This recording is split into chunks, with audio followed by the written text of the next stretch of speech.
Picture. What the fuck? Oh, okay, it's not a picture. Hey, how you doing, everybody? Just wanted to shoot another little story. This one's going to be about jail and homelessness and committing crimes and being a degenerate, basically. Um, Hopefully, this will teach you not to be it. Because like I say in all my videos, it is not cool to commit crimes. It is not cool to go to jail. You're a sucker if you go to jail. I'm trying to stay sucker free these days. Um, so anyway, in the early 90s, 91, 92, like nine, no, but 91, 92, 93, 94. Actually, the 90s basically was like a blur to me up until like 98. And then I was 97, and then I got locked up, and I was in a state bid. I did a state bid, 1.5 to 3, and so basically, 1991, lost my apartment. I was on drugs. My father had died uh, the year prior to that, and I winded up um, falling off the deep end with smoking crack. And it's not a proud moment in my life, but it's what I did. And if I hurt anybody, if you're watching these videos, if I hurt anybody back then, I'm sorry. I apologize. I wasn't myself. And I know that's not an excuse for doing whatever I did to you if I did do something to you, but this is my formal apology to you. Um, this is where drugs can lead you, to having to make apologies like this. So stay away from hard drugs. It's not worth it. Anyway, 1991, I get to the point where I'm losing my apartment. Oh man, I wish I still had that apartment today. I'd be paying about $600 a month, maybe $700 a month for a one bedroom in the Upper East Side. But whatever, it shit happened, and I was dumb and young and on drugs, and I didn't know what the fuck. So I get this notion in my head that that's okay. It's cool to be homeless. Like I don't have any responsibilities. I don't got to pay rent. All I got to do is take care of myself.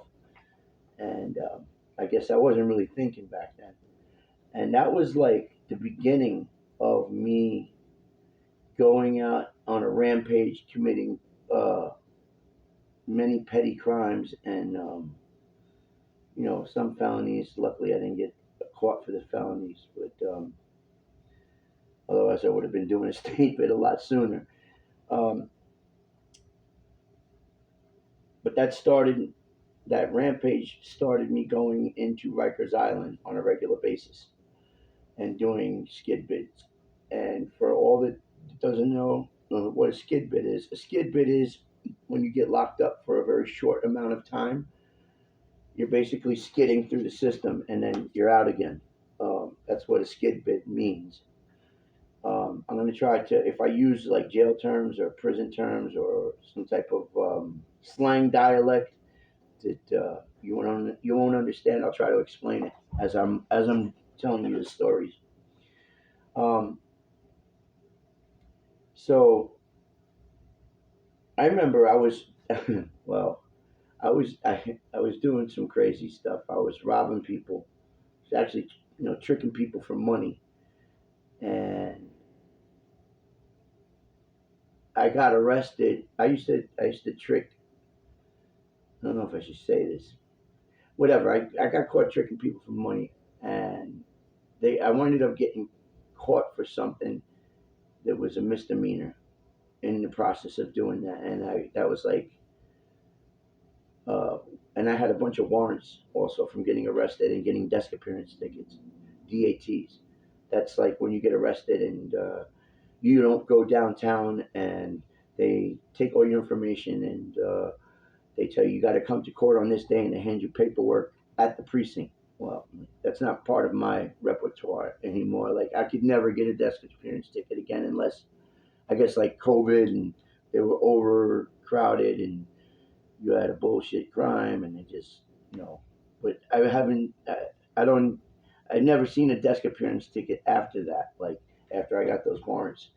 So I went to jail for those warrants, and I ended up getting 45 days for a couple of warrants and that petty crime. And that was when I got my jaw broken.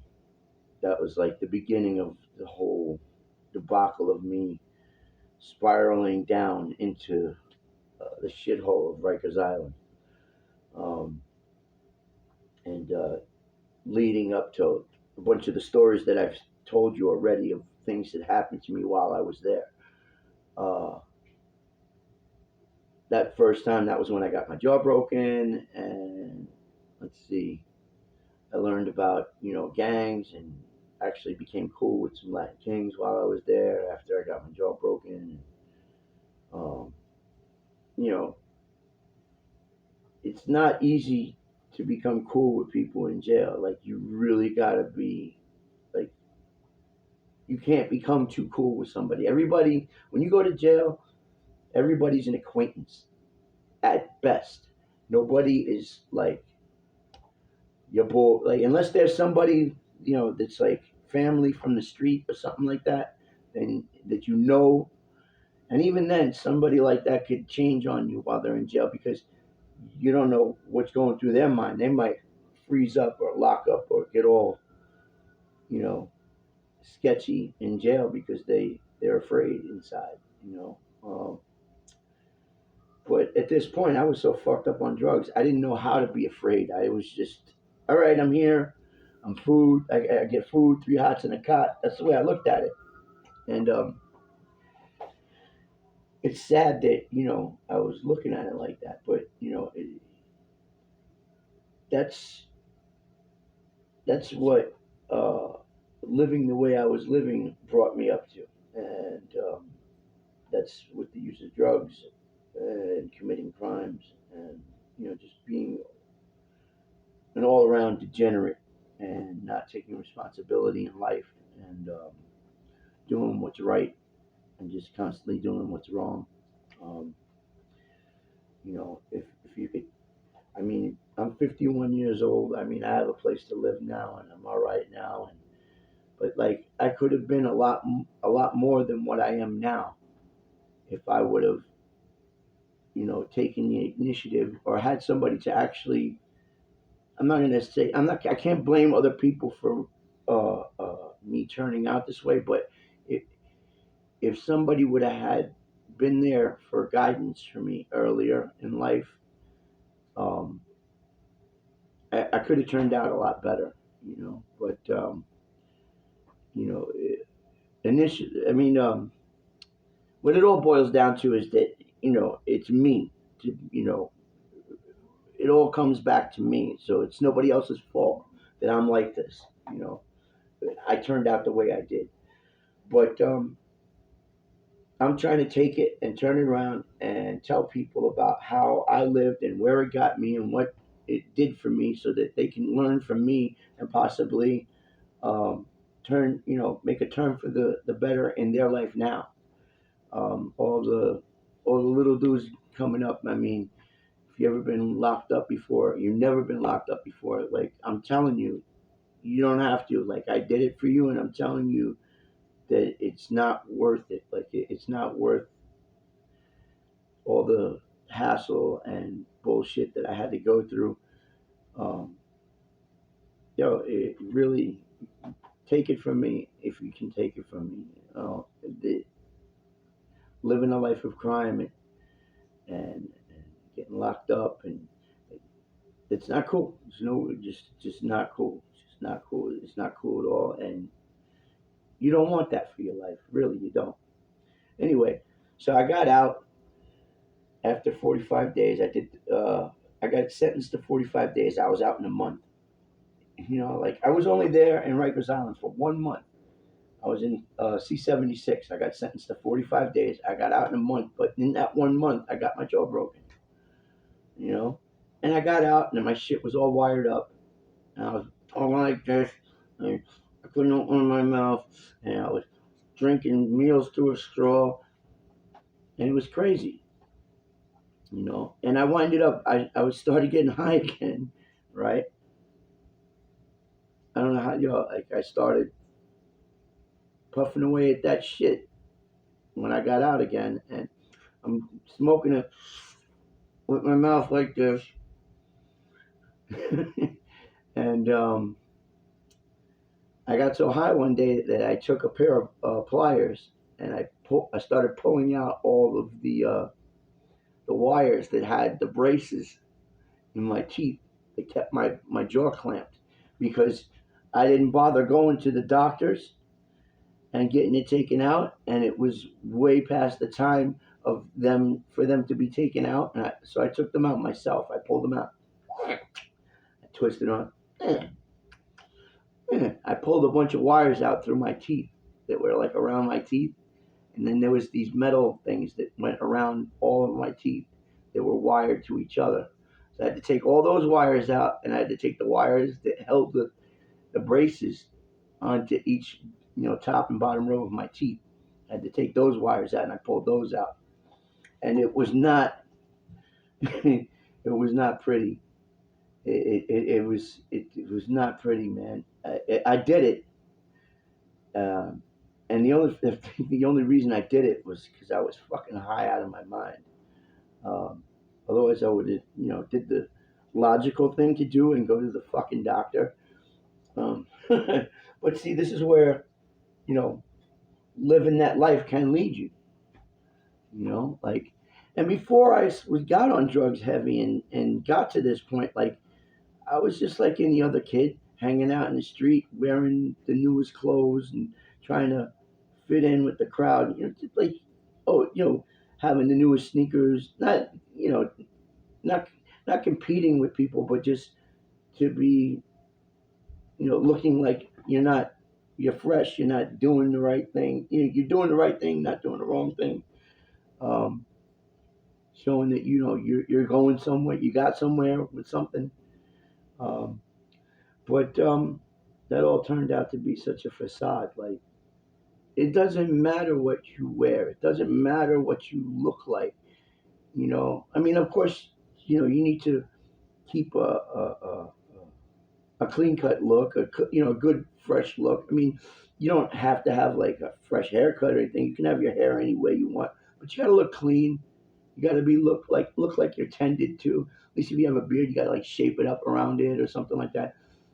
You don't look all disheveled with your hair all over the place and dirty. But I did that. This is me buying into the being like a label whore, like always wanting polo, always wanting Nautica, always, you know what I mean? Hill figure. Um, I remember I begged my dad to get me the first pair of Air Jordans, the first $100 pair of Air Jordans, because the first pair of Air Jordans were not $100. They looked like court force. The first $100 pair of Air Jordans were the Jordan 2s, the retro looking ones. Um, just so I could, oh, look, I got the new Jordans. Yeah, you like that, right? And, you know, that was when I was like, I don't know, I think it was like 14 or something like that. 14 when that happened. Yeah, about that. And, but this is what all, like, always wanting to look like something. I don't know why. Like, I wanted to always look a certain way and, be a certain way. And it led me to, like, a misguided life. It doesn't, like I said before, it doesn't matter what you look like, what you wear, as long as it's clean and it's not all ripped up and it's usable. Um, that label horse shit, it really fucked me up. It made me think. Hold on a second. What was this? You don't have to call back. Sorry, I'm doing a video. Anyway, so I got out and I pulled these wires out of the braces in my jaw. And oh, by the way, when I got my jaw broken, um, where was it? Come on, man. Enough with this. All right. Yeah, I turned off the ringer. So right here, right, right here, he punched me right here. It broke here, So there's a metal plate here. See the scar? I don't know. You can still see the scar.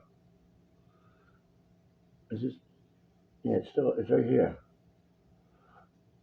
right there. There's like a scar like that they put the metal plate in, and then yeah, you can see the line right here. They put another plate right here because when it went in, like it broke here, it went in. This snapped. It went, and one of the teeth. I had an extra tooth right here.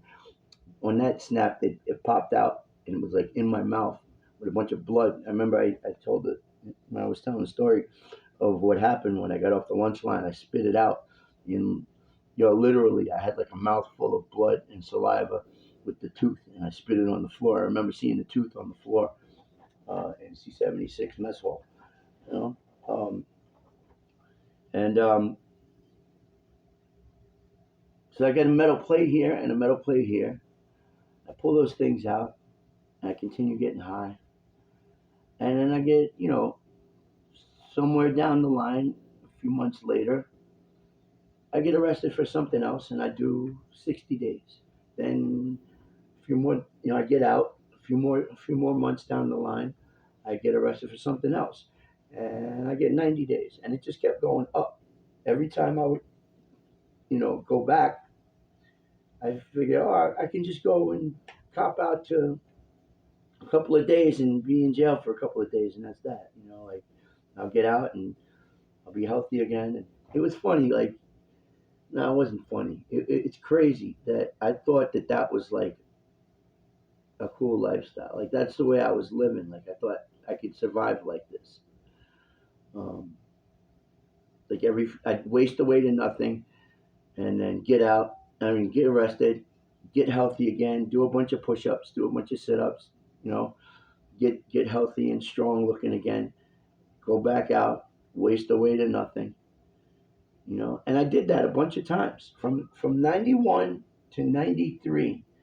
I couldn't tell you how many times I was in and out of Rikers Island, but a bunch of those stories that I told you were from that time period. Um, and 94, I winded up getting. Uh, I copped out to a couple different city bids. I wound up doing about a year, almost a year, with everything together, and that was where I got cut in the box. And let's see right here. Look, maybe you can see it. Let me see. You can't really see it. Let me see. Put that away. No, it's not there. Anyway, there's a scar from here to here, and then it stops right about here, and then it continues back here on my neck. From here to here, the guy came up behind me with a razor, one of those Gemstar razors that you put in a box cutter, and he grabbed by my head like this. He grabbed me by my head like this, and he went, but on the other side, on this side, he grabbed me by my head, and he did it real quick, and I was like, oh shit, you know what I mean? Like it happened so quick. He pulled me back. I was standing up at the time, and then right after he did that, I felt my skin pop open, and I felt like warm start to go pour down my face.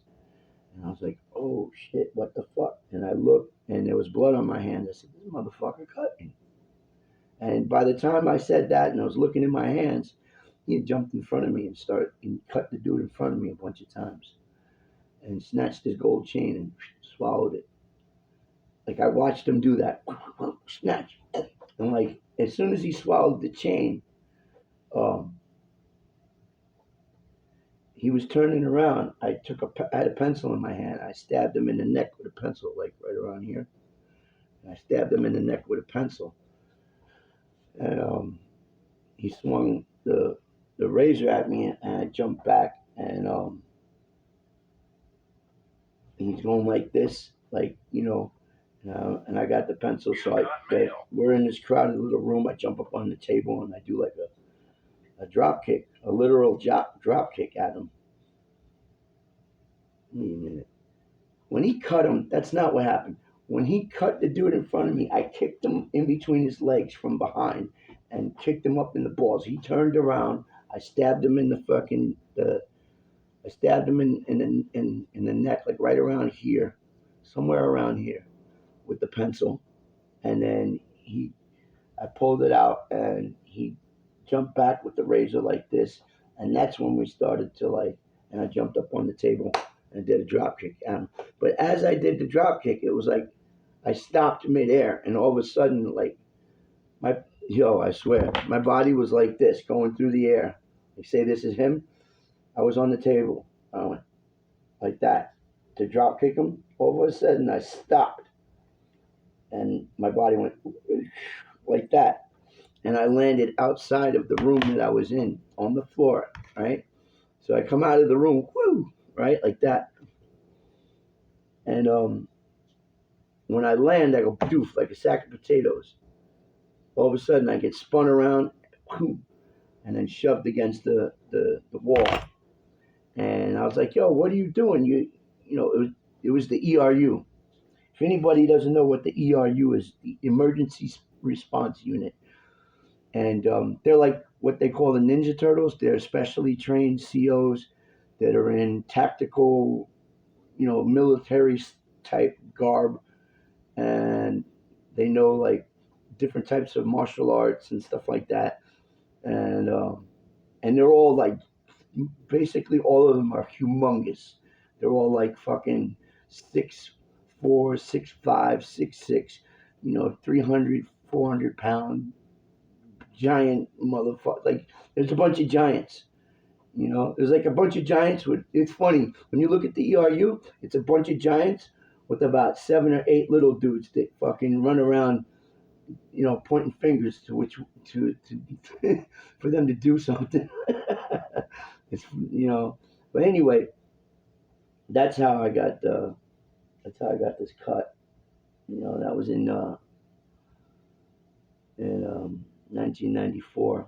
I was actually locked up. This was it's funny. I went to see 76. I had 6 months, and I also had like another 4 months added to that 6 months, and they were run consecutive, not concurrent. And I went to the sixth building. From the sixth building, they were sending people places to work. They sent me to MTF3. MTF3, if nobody knows, is Vernon C. Bannon, the boat in the Bronx.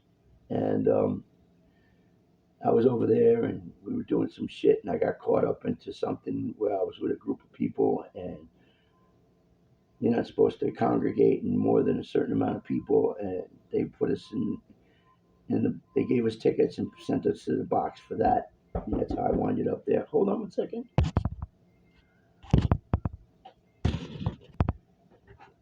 Okay. So where was it? Oh yeah, I explained about the cut and everything. And these are just some of the things that you can look forward to if you commit crimes and get locked up. Again, I'm going to tell you, just like I say in all my videos, I'm not a tough guy. I'm not Mr. Big Willie. I'm just like everybody else. I'm just somebody who made it through the jail and prison system without dying or getting severely injured. I got a couple of life-threatening injuries, but nothing too serious compared to like some of the things that could happen. I've seen a riot upstate, and people start pulling things out of the ground, and that's for another video. Um, anyway, if you're watching this video and you can learn something from it, you take away from it, and it'll help you in life. I've accomplished what I want to accomplish. Stay sucker free. If you're a kid, stay in school. Um, Going to jail is not cool. Committing crime is not cool. I'll have another story for you soon.